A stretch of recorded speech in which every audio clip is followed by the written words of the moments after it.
আসসালামু আলাইকুম। আমন্ত্রণ জানাচ্ছি চ্যানেলের সংবাদে। এখনকার সংবাদে আপনাদের সাথে থাকছি আমি রুপি আমিন। বিস্তারিত সংবাদের আগে জানিয়ে দিচ্ছি শিরোনাম। চাগোস দ্বীপপুঞ্জের সার্বভৌমত্ব মরিশাসের হাতে তুলে দিতে সম্মত হয়েছে ব্রিটেন। বৈরুতের কেন্দ্রস্থলে ইসরায়েলের হামলায় অন্তত ৬ জন নিহত, আহত আরও অনেকে। অবশেষে বহুল সমালোচিত সাইবার সিকিউরিটি আইন বাতিলের উদ্যোগ নিচ্ছে অন্তর্বর্তী সরকার। এবং গাজীপুরের কাশিমপুর কারাগার থেকে জামিনে মুক্তি পেয়েছেন দৈনিক আমার দেশ পত্রিকার ভারপ্রাপ্ত সম্পাদক মাহমুদুর রহমান।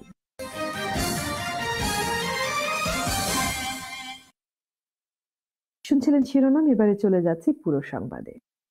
অর্ধ শতাব্দীরও বেশি সময় পর ভারত মহাসাগরের বিতর্কিত চাগোস দ্বীপপুঞ্জের সার্বভৌমত্ব অবশেষে মরিশাসের হাতে তুলে দিতে চলেছে যুক্তরাজ্য।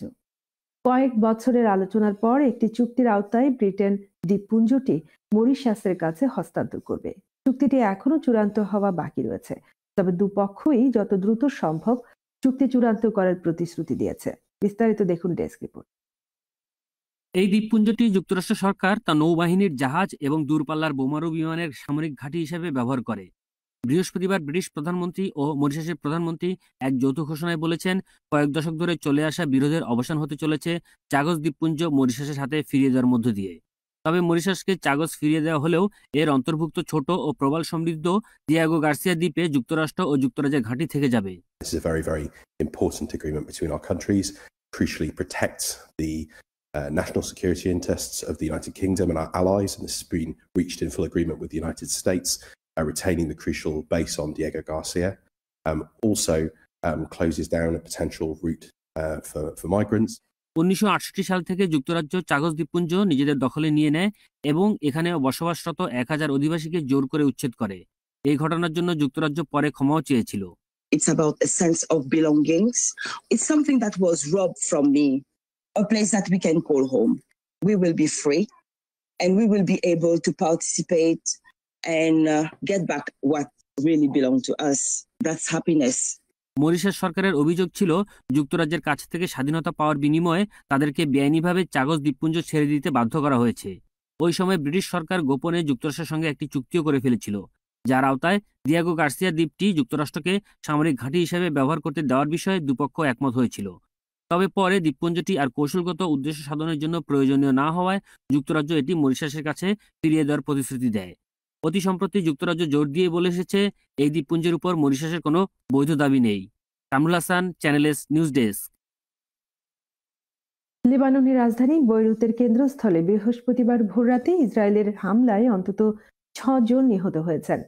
ইসরায়েল জানিয়েছে তারা লেবাননের রাজধানীতে একটি সুনির্দিষ্ট বিমান হামলা চালিয়েছে। ইসরায়েলের প্রতিরক্ষা বাহিনী দক্ষিণ লেবাননের যেসব গ্রামের বাসিন্দারা তাদের ঘর বাড়ি ছেড়ে চলে গেছেন তাদের পরবর্তী নির্দেশ না দেওয়া পর্যন্ত ঘরে ফিরতে নিষেধ করেছে। ইসরায়েলি সামরিক বাহিনী জানিয়েছে, মূলত সীমান্ত এলাকায় হিজবুল্লাহর টানেল ও অন্যান্য অবকাঠামো ধ্বংসের জন্য তারা লেবাননে অনুপ্রবেশ করেছে। বৈরুত বা উত্তর দক্ষিণের কোনো গুরুত্বপূর্ণ শহরে বড় ধরনের অভিযান চালানোর কোনো পরিকল্পনা তাদের নেই বলে জানিয়েছে ইসরায়েল। গত 23 সেপ্টেম্বর 2024 প্রথমবারের ক্রেতাদের প্রলুব্ধ করার জন্য মর্গেজ দাতাদের প্রচেষ্টা যুক্তরাজ্যের সবচেয়ে বড় বিল্ডিং সোসাইটির সাথে ধাপে ধাপে এগিয়ে যাচ্ছে। দ্য ন্যাশন ওয়াইডের তথ্য অনুসারে নতুন মর্গেজ গ্রহীতারা 5% আমানত সহ তাদের আয়ের 6 গুণ পর্যন্ত মর্গেজ করতে পারবে। তবে এটি শুধুমাত্র তারাই পাবে যারা 5 বা 10 বছরের ফিক্সড রেট চুক্তি গ্রহণ করবেন। বিস্তারিত জানাচ্ছেন সিনিয়র রিপোর্টার মোহাম্মদ রেজাউল করিম মৃধা। একটি বাড়ি, একটি স্বপ্ন। ব্রিটেনে একটি বাড়ি কেনা আর আকাশের চাঁদ হাতে পাওয়ার সমান। সরকার ফার্স্ট টাইম বায়ারদের জন্য 5% ডিপোজিট ও বাৎসরিক ইনকামের 6 টাইম মর্গেজ সুবিধা। মানুষের বাৎসরিক আয়ের মাঝে যে 6 গুণ মর্গেজ দিবা, এটার লাগি আমি আগ্রহ হইয়া আমি ফার্স্ট টাইম বায়ার হিসাবে পরিবারের লগে আমি একটা ঘর কেনার প্রস্তুতি নিছি। ব্রিটেনে একটি বাড়ি ক্রয় করতে হন্য হয়ে ঘুরছে মানুষ। মর্গেজ পেতে রয়েছে অনেক ঝুঁকি ঝামেলা। বাড়ি কেনার জন্য পূর্ব প্রস্তুতি প্রয়োজন বলে মনে করেন এই মর্গেজ অ্যাডভাইজার। 6 টাইমস মাল্টিপল, যেটা এটা একটা হেডলাইন সংবাদ, এখানে কিন্তু অনেক ইফ অ্যান্ড বাটস আছে, ঠিক আছে? তো যেমন এখানে আপনার যারা এমপ্লয়েড শুধুমাত্র তাদের ইনকাম নেওয়া হবে। আপনি যদি সেলফ এমপ্লয়েড হন, আপনি কিন্তু এই স্কিম আওতা পড়তেছেন না। মিনিমাম ইনকাম থাকতে হবে। যদি একজন অ্যাপ্লিকেন্ট হয় 30,000, জয়েন্ট অ্যাপ্লিকেশন হলে মিনিমাম 50,000 ইয়ার ইনকাম থাকতে হবে, গুড ক্রেডিট স্কোর থাকতে হবে, আপনার লং টাইম এমপ্লয়মেন্ট হিস্ট্রি থাকতে হবে। তো এইসব জিনিসগুলো আপনার মেনটেন করতে হবে এটা পাওয়ার জন্য। এবং আমি মনে করি যে এটা মাত্র শুরু। We will have more exciting news coming up. সহজে যেন বাড়ি কেনাবেচা হয়, তাই ফার্স্ট টাইম বায়ারদের জন্য সুযোগ সুবিধা দিলেও বাড়ির পছন্দের ক্ষেত্রে স্কুল, মসজিদ, যোগাযোগ ব্যবস্থার গুরুত্ব বহন করে বলে জানান এই প্রপার্টিজ এজেন্সি। সবাই প্রথমে খুঁজে আপনার যে ভালো স্কুল আছে পাশে, কমিউনিটি ওরা খুঁজেন যে লোকাল মসজিদ পাশে নেই, মানে বাসার থেকে কত দূর মসজিদে গিয়ে নামাজ পড়া যায়। পাশাপাশি লোকাল অ্যামিনিটিস সাচেস মনে করেন আপনার আন্ডারগ্রাউন্ড স্টেশন, আপনার বাস স্টপ, বা মনে করেন কমিউনিকেশনের জন্য ওদের বাচ্চা বড় হবে, তো তারা ওটাও চিন্তা করেন যে আমার বাচ্চা বড় হয়ে আবার সে কাজে যাবে। এবং আপনার এরিয়াটা, কিছু কিছু এরিয়া আছে যে এরিয়াতে ক্রাইম বেশি, এই যেগুলো জায়গাও তারা অ্যাভয়েড করে। তো এক্ষেত্রে মনে করেন আমাদের লন্ডনের ভিতরে কিছু কিছু জায়গা আছে যে জায়গা ভালো ভালো স্কুল, বা ইংল্যান্ডের মাঝে কয়েকটা স্কুলের সঙ্গে স্কুলগুলো ভালো, বা গ্রামার স্কুল পাশে, এই জিনিসগুলোকেও তারা প্রাধান্য দেন। প্রপার্টিজ বিজনেসম্যানরা মনে করেন ব্যাংক অফ ইংল্যান্ড বছর শেষে ইন্টারেস্ট রেট কমাবে এবং স্থিতিশীল হবে সুদের হার, যার ফলে মর্গেজ নেবে বায়াররা আরো সচল হবে অর্থনৈতিক চাকা। যদি এরা 100 মিলিয়ন ল্যান্ড করে, তাহলে তারা মাত্র 15 মিলিয়নের কাস্টমারদেরকে 6% টাইম দিয়ে দিতে পারবে। এর সবার জন্য না এই প্রোডাক্টটা, ইটস ভেরি লিমিটেড। ব্যাংকগুলো আসলে ইজি করবে না মর্গেজ দেওয়া, মর্গেজ আরো টাফ হবে। ইন্টারেস্ট রেট ইজ ওভার 4%, 4.3%-এর নিচে কোনো 5 ইয়ার্স ফিক্স কোনো প্রোডাক্ট নেই। বাড়ি কেনার লালিত স্বপ্ন বাস্তবায়নের জন্য ভালো বেতনের কাজ এবং ডিপোজিট মানির প্রয়োজন। বর্তমান সরকার নতুনদের বাড়ি কেনার জন্য আকৃষ্ট করার জন্য 5% ডিপোজিট এবং বেতনের 6 গুণ মর্গেজ দেওয়ার ঘোষণায় অনেকেই বাড়ি কিনতে আগ্রহী হবেন, এমনটাই বলছেন সংশ্লিষ্ট সকলে। Mohammad Rezaul Karim Mridha, Channel S news, London. Bangladesh প্রসঙ্গ। অবশেষে বহুল সমালোচিত সাইবার সিকিউরিটি আইন বাতিলের উদ্যোগ নিচ্ছে সরকার। রাজধানীতে সুজনের সাথে এক আলোচনা সভা শেষে আইন উপদেষ্টা জানিয়েছেন, এই আইনের পাশাপাশি অন্যান্য কালা কানুন থেকেও দেশকে মুক্ত করা হবে। বিস্তারিত থাকছে রিপোর্টে। গেল সরকারের সময় সাইবার সিকিউরিটি আইনে জগন্নাথ বিশ্ববিদ্যালয়ের শিক্ষার্থী খাজিদাতুল কোবরাকে 15 মাস কারাবন্দী রাখা হয়। সে সময় তার বয়স 18 না হওয়া সত্ত্বেও বিচারের নামে প্রহসন ও হয়রানি করা হয়েছে উল্লেখ করে সংশ্লিষ্টদের বিচার দাবি করেন। থানার ব্যাপারে যদি যাই, আমি সুপার ওবিদুলের বিচার চাই স্যার। সে আমাকে অনেকভাবে মানসিকভাবে টর্চার করেছে, সে আমার মানবাধিকার ক্ষুণ্ণ করেছে। বৃহস্পতিবার রাজধানীর বিচার প্রশাসন ইনস্টিটিউটে সাইবার নিরাপত্তা আইনের সংশোধন বিষয়ক মতবিনিময়ে অংশ নেন দেশি বিদেশি অংশীজনরা। তারাও এই আইন বাতিলের পক্ষে যুক্তি দিয়ে নতুন আইন করার ক্ষেত্রে পরামর্শ দেন। আমরা মনে করেছি সবসময় যে এমন একটা আইন যেটি সংশোধনের অযোগ্য। আমি আশা করছি সবার সাথে ডিসিএসএ আর থাকবে না, আপনারা নতুন আইন করবেন। তথ্য ও সম্প্রচার উপদেষ্টা নাহিদ ইসলাম বলেন, রাজনৈতিক হাতিয়ার হিসেবে ব্যবহার করতেই আইনটি তৈরি করা হয়েছে। আর আইন উপদেষ্টা আসিফ নজরুল বলেন, এমন আইন তৈরি করা হবে যা সবাইকে সুরক্ষা দেয়। আমাদের কটূক্তি করার জন্য 2টা মামলা হয়েছে শুনছি, এবং কারা করেছে, কোন উদ্দেশ্যে করেছে, তো এটা আমাদের জন্য বিব্রতকর আর কি। কোনোভাবেই আসলে এই আইনটা সম্পূর্ণ সংশোধন করে এই নামটাও যদি রেখে দেয়, তাহলেও মানুষ এই আইনটাকে বিশ্বাস করবে না। আসলে সাইবার সিকিউরিটি অ্যাক্ট বা এর আগে পূর্বসূরি যে মামলাগুলো ছিল সেগুলো আমরা সব প্রত্যাহারের উদ্যোগ নিয়েছি। কিন্তু আমাদের একটা ধারণা আছে কি, নাগরিক পরিসরে একটা আইন মন্ত্রণালয় বা স্বরাষ্ট্র মন্ত্রণালয় চাইলেই সব মামলা উত্তর করে দিতে পারে একবারে। এটা সত্যি না, আপনারা প্লিজ একটু ভালো করে মনে দেখেন। নতুন আইন তৈরির ক্ষেত্রে আমলা নয়, অংশীজনদের সম্পৃক্ত করার উপর জোর দিয়েছেন বক্তারা। বৃহস্পতিবার গাজীপুরের কাশিমপুর কারাগার থেকে জামিনে মুক্তি পেয়েছেন দৈনিক আমার দেশ পত্রিকার ভারপ্রাপ্ত সম্পাদক মাহমুদুর রহমান। জেল সুপার আমিরুল ইসলাম জানান, মাহমুদুর রহমানের জামিনের কাগজপত্র কারাগারে পৌঁছলে তা যাচাই বাছাই শেষে বিকেলে তাকে মুক্তি দেওয়া হয়। গত 29 সেপ্টেম্বর ঢাকার চিফ মেট্রোপলিটন ম্যাজিস্ট্রেট আদালতে আত্মসমর্পণ করেন তিনি। পরে আদালত তাকে কারাগারে পাঠানোর আদেশ দেন। উল্লেখ্য, সজীব ওয়াজেদ জয়কে অপহরণ এবং হত্যা চেষ্টার ষড়যন্ত্রের অভিযোগে সাংবাদিক শফিক রেহমান সহ 5 জনকে 7 বছরের কারাদণ্ড দিয়েছিল আদালত। বিএনপির সিনিয়র যুগ্ম মহাসচিব রুহুল কবির রিজভী আহমেদ বলেছেন, পলাতক শেখ হাসিনা চিরকাল ক্ষমতায় থাকতে কোন কোন দেশের সাথে গোপন চুক্তি করেছিলেন তা জাতির সামনে প্রকাশ করতে হবে। প্রয়োজনে সংস্কার করে দ্রুত নির্বাচিত সরকারের কাছে ক্ষমতা হস্তান্তর করতে অন্তর্বর্তী সরকারের প্রতি আহ্বান জানান রুহুল কবির রিজভী। বিস্তারিত দেখুন রিপোর্টে। জুলাইয়ের স্বৈরাচার বিরোধী ছাত্র জনতা আন্দোলনে শহীদ পরিবারের উপযুক্ত সদস্যদের কর্মসংস্থানের ব্যবস্থা করতে অন্তর্বর্তীকালীন সরকারের প্রতি আহ্বান জানিয়েছেন বিএনপির সিনিয়র যুগ্ম মহাসচিব রুহুল কবির রিজভী। আন্দোলনে বিইউবিটির শিক্ষার্থী শহীদ তাহমিদ ও মাসুদ রানার পরিবারের সাথে রাজধানীর মিরপুরে দেখা করে সাংবাদিকদের একথা বলেন তিনি। আন্দোলনে আহতদের উন্নত চিকিৎসার ব্যবস্থা করার জোর দাবি জানান রিজভী আহমেদ। আমি আপনাকে অনুরোধ করব, যেসব পরিবারে শহীদ হয়েছে তাদের যদি কেউ ভাই অথবা স্ত্রী যেই থাকুক, তাদের শিক্ষাগত যোগ্যতা অনুযায়ী তারা যেন কোনো সরকারি কাজে তাদেরকে লাগানো হয়, কোনো সরকারি চাকরি যেন তাদের, এটা ইমিডিয়েট দায়িত্ব। নির্বাচন অত্যন্ত অপরিহার্য, সংস্কারও চলবে, কিন্তু সংস্কারের পাশাপাশি গণতন্ত্রের এই যে উপাদানগুলি, এই উপাদানগুলি নিশ্চিত করতে হবে। দুপুরে জাতীয় প্রেস ক্লাবে সাংবাদিক মাহমুদুর রহমানের সকল মামলা প্রত্যাহার ও আমার দেশ খুলে দেওয়ার দাবিতে মানববন্ধন করে বাংলাদেশ ফেডারেল সাংবাদিক ইউনিয়ন বিএফইউজে ও ঢাকা সাংবাদিক ইউনিয়ন ডিইউজে। কি আইনি প্রক্রিয়া আছে? এই আইন তো মানব রচিত আইন। এই আইন তো হচ্ছে স্বার্থ রক্ষা করা হয় মাফিয়াদের, স্বৈরাচারের, খুনিদের, গুম করে যারা তাদের।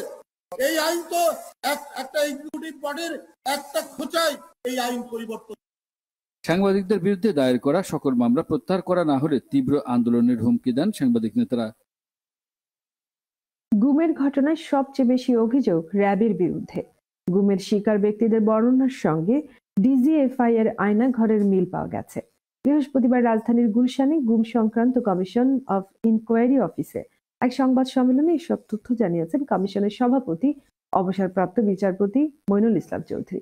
বিস্তারিত জানুন রিপোর্ট থেকে। মানবাধিকার সংগঠন আইন ও সালিশ কেন্দ্রের তথ্য বলছে 2009 থেকে 2023 সাল পর্যন্ত গত 15 বছরে দেশে গুমের শিকার হয়েছেন 611 জন। এর মধ্যে 78 জনের লাশ উদ্ধার করা হয়েছে। অপহরণের পর ছেড়ে দেওয়া হয়েছে 62 জনকে, 73 জনকে গ্রেফতার দেখানো হয়েছে। 2009 সালের 6 জানুয়ারি থেকে চলতি বছরের 5 আগস্ট পর্যন্ত সময়ের মধ্যে গুমের শিকার ব্যক্তি বা পরিবারের কাছ থেকে অভিযোগ নিচ্ছে গুম সংক্রান্ত কমিশন অফ ইনকোয়ারি। এ নিয়ে বৃহস্পতিবার সকালে রাজধানীর গুলশানে কমিশনের অফিসে সংবাদ সম্মেলনের আয়োজন করা হয়।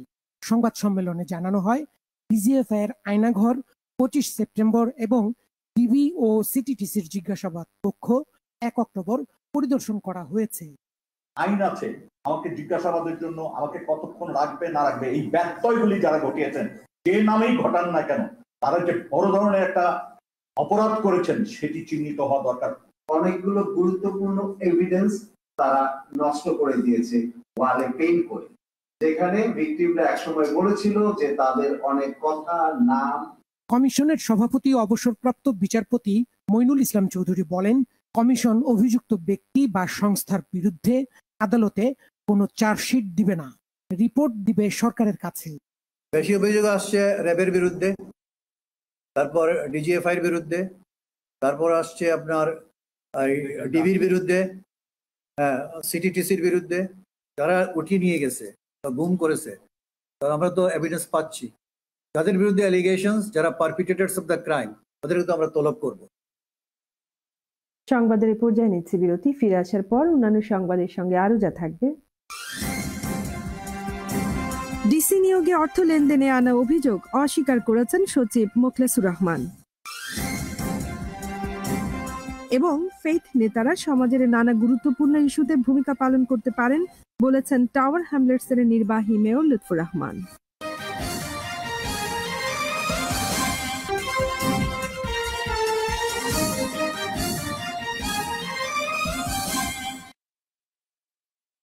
ফিরে এলাম সংবাদের বাকি অংশের সাথে থাকার জন্য ধন্যবাদ। আবারও দেশের খবর। ডিসি নিয়োগে অর্থ লেনদেনের খবরকে ভুয়া উল্লেখ করে তার বিরুদ্ধে ওঠা অভিযোগ অস্বীকার করেছেন জনপ্রশাসন মন্ত্রণালয়ের সিনিয়র সচিব মোখলেসুর রহমান। তিনি বলেছেন এটি একটি ফেক নিউজ। বৃহস্পতিবার সচিবালয়ে সাংবাদিকদের মোখলেসুর রহমান আরো বলেন, স্ক্রিনশট দেয়া হয়েছে আইফোনের, আর তিনি ব্যবহার করেন স্যামসাং ফোন। জনপ্রশাসন সচিব আরো বলেছেন, রাস্তার লোক অনেক কথাই বলতে পারে, তাই বলে তাদের পেছনে কখনোই দৌড়াবেন না তিনি। বিস্তারিত জানুন রিপোর্ট থেকে। জেলা প্রশাসক নিয়োগে জনপ্রশাসন মন্ত্রণালয়ের সিনিয়র সচিব মোহাম্মদ মুকলেসুর রহমান এবং 2 যুগ্ম সচিব ডক্টর জিয়াউদ্দিন আহমেদ ও আলী আজমের অর্থ লেনদেনের বিষয়ে তথ্য প্রকাশ হয়েছে। পত্রিকায় প্রকাশিত হোয়াটসঅ্যাপের স্ক্রিনশটে নিজেকে নির্লোভ দাবি করে 5 কোটি টাকা দাবি করেন চুক্তিভিত্তিক নিয়োগ পায় সিনিয়র সচিব। আর সম্প্রতি বদলি হওয়া যুগ্ম সচিব জিয়াউদ্দিন তার জন্য 10 কোটি বরাদ্দের কথা উল্লেখ করেন। বৃহস্পতিবার সচিবালয়ে প্রকাশিত অভিযোগের বিষয়ে জানতে চাইলে জনপ্রশাসন সচিব দাবি করেন খবরটি সঠিক নয়। আমার মোবাইলটা হলো স্যামসাং, আর অন্যটা যে শো করেছে সেটা হলো আইফোন। আইফোনকে আমি ব্যবহার করি স্যামসাং। ওনারা কে কি দেখালো ওনাদেরকে জিজ্ঞেস করবেন হোয়াট ওয়াজ দ্য ডায়লগ। আমি এটা কিছুই জানি না। আমি এই সম্পর্কে if I say less it is better. আমি মধ্যবিত্ত পরিবারের মানুষ, আমার সরকার যে টেলিফোন দিয়েছে সেটাও আমি ব্যবহার করি না। আপনারা যারা জানেন আমার আগের যে নাম্বার সেটাই আমি ব্যবহার করতেছি সরকারিভাবে। অভিযোগটা যিনি করেছেন এই অভিযোগকারী আমার কাছে কোনো বিবেচনায় নাই এবং এই অভিযোগকারী আমি মূল্যহীন মনে করি। এ বিষয়ে আইনি ব্যবস্থা গ্রহণের স্পষ্ট কোনো জবাব ছিল না তার বক্তব্যে। বললেন খবরটিকে গুরুত্ব দেওয়ার কিছু নেই। একটা রাস্তার লোক আমাকে অনেক কথা বলতে পারে, আমি রাস্তার লোকের পিছু দৌড়াবো? আমরা সরকারের পজিশনে থেকে জনগণের স্বার্থে কাজ করি, যেভাবে আছে সেভাবেই কাজ করব, যতদিন করবো আল্লাহ হায়াতে রেখেছে আমার নিয়মকরণের মোতাবেক। এদিকে জনপ্রশাসন সচিবের বিরুদ্ধে প্রকাশিত তথ্যের সত্যতা তদন্তে কমিটি গঠনের কথা জানিয়েছেন সমাজ কল্যাণ বিষয়ক উপদেষ্টা মোহাম্মদ গিয়াসউদ্দিন ট্রাস্ট সিলেটের বিভিন্ন এলাকার গরিব চক্ষু রোগীদের সেবা দানের উদ্যোগ গ্রহণ করেছে। গত 1 সেপ্টেম্বর তারা গোলাপগঞ্জ উপজেলার বুধবাড়ি বাজার ও সুনামগঞ্জ জেলায় চক্ষু রোগীদের চিকিৎসা সেবা প্রদানের মধ্য দিয়ে তারা তাদের কার্যক্রম শুরু করেন। এতে প্রায় শতাধিক রোগী চক্ষু সেবা গ্রহণ করেন। এরই মধ্য থেকে গোলাপগঞ্জের বুধবাড়ি বাজার ইউনিয়ন এবং সুনামগঞ্জ জেলা থেকে 29 জন রোগীকে বাছাই করে তাদের চোখের ছানি অপারেশনের মাধ্যমে পৃথিবীর আলো দেখাতে সহায়তা করে সংস্থাটি। সংস্থার প্রতিষ্ঠাতা আবুল কালাম আজাদ ও তাজ উদ্দিন সহ বেশ কয়েকজন যুক্তরাজ্য প্রবাসী এই সেবায় অর্থ সহায়তা করেন। পাশাপাশি তারা এই উদ্যোগ অব্যাহত রাখবেন বলে আশাবাদ ব্যক্ত করেন। কমিউনিটি প্রসঙ্গ। বিভিন্ন ফেইথ নেতারা সরকার এবং সংশ্লিষ্ট কর্তৃপক্ষের পাশাপাশি সমাজের নানা গুরুত্বপূর্ণ ইস্যুতে ভূমিকা পালন করতে পারেন। শিক্ষা, কমিউনিটি সেফটি, পরিবেশ রক্ষা, রিসাইক্লিং এবং ভ্যাকসিন বা পাবলিক হেলথের মতো বিষয়ে প্রভাব রাখতে পারেন তারা। টাওয়ার হ্যামলেটস এর নির্বাহী মেয়র লুৎফুর রহমান টাউন হলে ইমাম খতিব সহ ইসলামিক স্কুল ও কলেজের প্রিন্সিপালদের সাথে এক বিশেষ সভায় এসব কথা বলেন। মেয়র জানান, পরবর্তীতে কাউন্সিল ইমাম সহ অন্যান্য ফেইথ লিডারদের সাথেও এসব বিষয়ে ট্রেনিং এবং আলোচনা আয়োজনের পরিকল্পনা রয়েছে তার। এ সময় কাউন্সিলের ডেপুটি মেয়র কাউন্সিলর মায়ুম মিয়া, চিফ এক্সিকিউটিভ জুলি লরেন সহ বিভিন্ন পর্যায়ের কর্মকর্তারাও তাদের কার্যক্রমে কথা বলেন। মেয়র জানান, ইউকের জনসংখ্যার মাত্র 6% মুসলমান হলেও মুসলিম প্রিজনারের সংখ্যা হচ্ছে প্রায় 17%। একইভাবে কোভিড-19 এর সময়ও সাউথ এশিয়ান কমিউনিটি সবচেয়ে বেশি ভিকটিম হয়েছেন। রিসাইক্লিং বা পরিবেশ সুরক্ষায় অন্যান্য বাড়ার তুলনায় অনেক পিছিয়ে আছে টাওয়ার হ্যামলেটস। এই ক্ষেত্রে সবচেয়ে বড় কমিউনিটি হিসেবে বাংলাদেশি মুসলিম কমিউনিটি ভূমিকা রাখতে পারে বলে মনে করেন মেয়র লুৎফুর রহমান। সভায় ইস্ট লন্ডন মসজিদের ইমাম আবুল হোসেন খান, ইমাম সৈয়দ আনিসুল হক, দাওয়াতুল ইসলামের আমির আব্দুর রহমান আল মাদানী, সাবেক আমির হাফিজ আবু সাইদ, ব্রিকলেন মসজিদের খতিব মুফতি নজরুল ইসলাম সহ আরো অনেকেই বক্তব্য রাখেন। দীর্ঘদিন বন্ধ থাকার পর আবারও সেবামূলক কার্যক্রম চালু করতে যাচ্ছে বাংলাদেশ সেন্টার বার্মিংহাম। 1971 সালে প্রতিষ্ঠিত এই সংগঠনটি আবারও কমিউনিটির নানা উন্নয়ন ও সেবামূলক বিভিন্ন পরিষেবা দিতে পারবে বলে আশা প্রকাশ করেছেন এর উদ্যোক্তারা। আমাদের বার্মিংহাম প্রতিনিধি মোহাম্মদ আতিকুর রহমান জানান, গত সোমবার বার্মিংহামের বাংলাদেশ সেন্টারের নিজস্ব কার্যালয়ে আয়োজিত এক সভায় সিদ্ধান্ত গৃহীত হয়। সভায় এখন থেকে নিয়মিতভাবে এই সেন্টার চালু রাখা হবে বলে জানানো হয়েছে। এ সময় উপস্থিত ছিলেন সংগঠনের ট্রাস্টি ও চেয়ারম্যান কামরুল হাসান চুন্নু, সেক্রেটারি ও ট্রাস্টি আব্দুর রশিদ ভুইয়া, ট্রাস্টি আব্দুল কাদের আবুল, হাবিবুল্লাহ, সদস্য কাউন্সিলর সাদিক মিয়া শামসুল, ফজলু চৌধুরী, এস.এম. সিরাজউদ্দিন সহ আরো অনেকে। বৈষম্যহীন রাষ্ট্র সংস্কারে প্রবাসী উলামায়ে কেরামের ভাবনা শীর্ষক উলামা ও সুধী সমাবেশ অনুষ্ঠিত হয়েছে বার্মিংহামে। মঙ্গলবার একটি রেস্টুরেন্টে এই সমাবেশ আয়োজন করে উলামায়ে পরিষদ মিডল্যান্ডস। শাখা সভাপতি মাওলানা শেখ আব্দুর রব ফয়েজির সভাপতিত্ব, সেক্রেটারি মুফতি তাজুল ইসলামের পরিচালনায় শুরুতে কুরআন থেকে তেলাওয়াত করেন মাওলানা জাহিদুল ইসলাম। সমাবেশে প্রধান অতিথির বক্তব্য রাখেন ইসলামী চিন্তাবিদ অধ্যাপক মাওলানা আব্দুল কাদির সালেহ। বিশেষ অতিথির বক্তব্য রাখেন ডক্টর মাওলানা শুয়াইব আহমেদ, মুফতি মৌসুফ আহমেদ, আব্দুল মালিক পারভেজ, মাওলানা শেখ নূরে আলম হামিদি ও মাওলানা এনামুল হাসান সাব্বির সহ আরো অনেকে।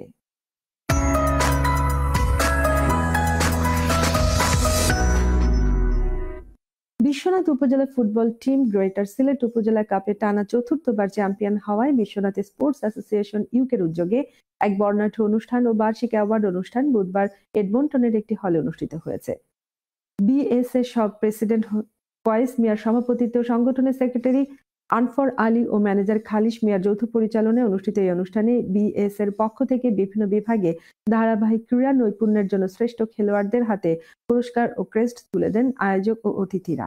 অনুষ্ঠানে বক্তব্য রাখেন টাওয়ার হ্যামলেটসের deputy speaker councillor Sulluk Ahmed, councillor Badrul Chowdhury, সোনালী অতীতের প্রেসিডেন্ট জামাল আহমেদ, সেক্রেটারি জয়নাল আহমেদ ও কাউন্সিলর ফারুক মাহফুজ আহমেদ সহ আরো অনেকে।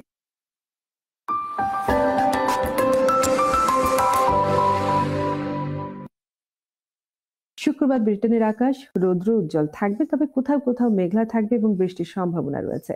দিনের তাপমাত্রা 17 ডিগ্রি সেলসিয়াস পর্যন্ত উঠবে। এবারে দেখে নিন ব্রিটেন সহ বিশ্বের বিভিন্ন দেশের গুরুত্বপূর্ণ কয়েকটি শহরের শুক্রবারের সম্ভাব্য তাপমাত্রা।